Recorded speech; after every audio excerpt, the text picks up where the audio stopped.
بقى لها محفظه من الزوال الحمد لله. بتقف العربية لآخر موديل جنب عربية فول بسيطة في حي شعبي.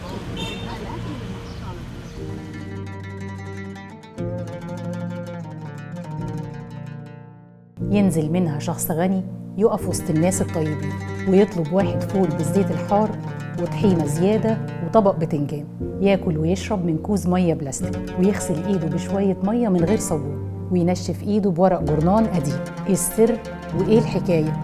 اهلا بيكم في لقمة خير.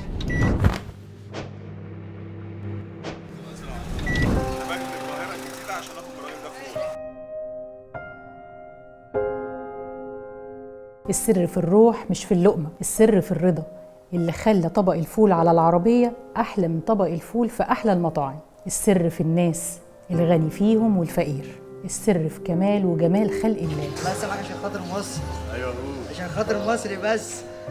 ربنا بيحب الغني ده والبسيط اللي راضي، وزي ما ميسورين الحال نزلوا يرادوا لنفسهم بلقمة على عربية فول، من حق البسيط قليل الحال ياكل من أكل الغني يستطعمه ويجربه.